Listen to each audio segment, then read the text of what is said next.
Bien, les queremos recordar que este mes sigue siendo el mes de la mujer, mes del corazón, mes para sentirnos muy empoderados con mujeres maravillosas como la doctora Diana Palacios, que está en esta sección que se llama Trendeando con Salud. Junto a Catalina estuvieron hablando algo muy importante y sobre todo que algunos que desconocemos lo vital que son las proteínas en nuestro cuerpo. Trendeando con Salud con la doctora Diana Palacios. Llegó el momento de hablar de salud de la mano de los profesionales y por eso llega Trendeando con Salud en compañía de la doctora Diana Palacios, que hoy nos va a hablar de algo muy interesante.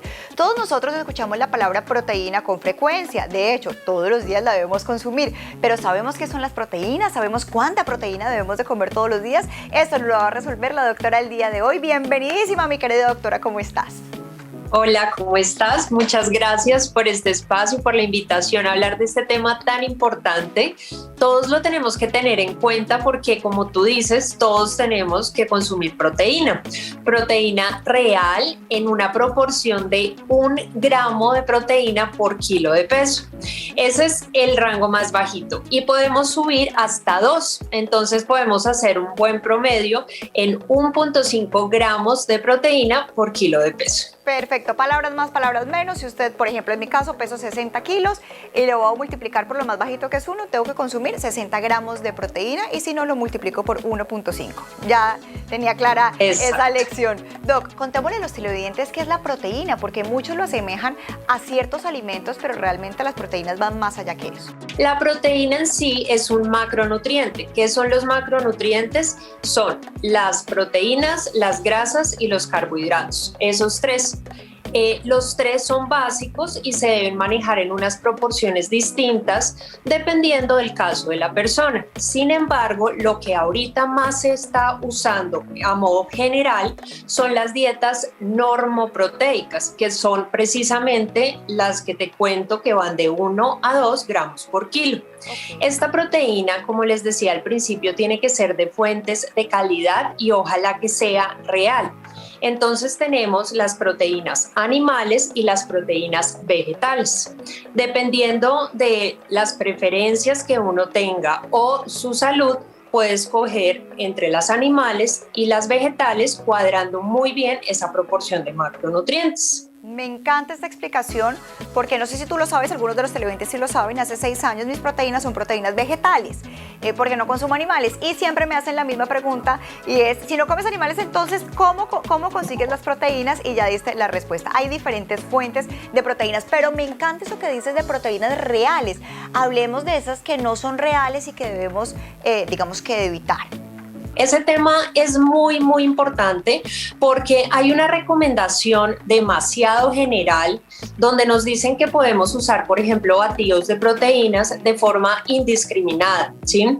De esos también hay de origen animal y de origen vegetal, ¿sí? Teniendo como esa aclaración. Sin embargo, se ha visto que muchas de estas proteínas generan efectos inflamatorios en las personas. Entonces, si nosotros no somos del mundo de los atletas, donde los requerimientos son mucho más altos, no tenemos ninguna necesidad de consumir este tipo de productos ni de exponernos a ese riesgo inflamatorio. Maravilloso. Doc, vamos a aclarar dos panoramas. ¿Qué pasa cuando hay déficit de proteína? Y también, ¿qué pasa cuando hay exceso de proteína? Tal vez tener exceso de proteína hace algún daño al cuerpo. Acláranos tú esa duda que tengo. Yo quiero empezar por decir que uno tiene una tasa de absorción, ¿sí? Entonces, cuando uno come de pronto una porción muy grande de proteína en un solo plato, digamos el desayuno, se va a absorber hasta cierto punto y el resto se pierde.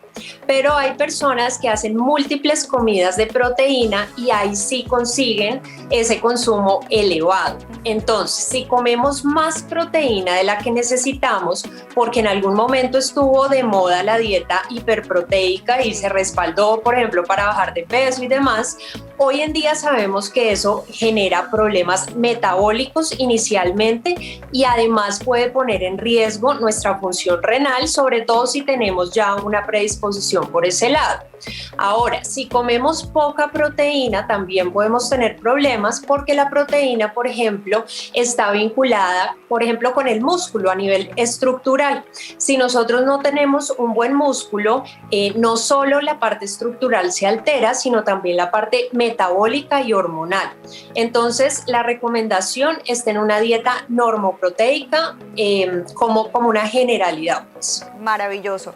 Doc, en estas dos fuentes de proteína, tanto vegetal como animal, ¿hay algunas personas que son, no sé, más intolerantes a la proteína vegetal o hay algunas personas que son más intolerantes y que no asimilan la proteína animal, tal vez? Ahí hay un tema importantísimo y muy de moda en este momento, que son las sensibilidades alimentarias.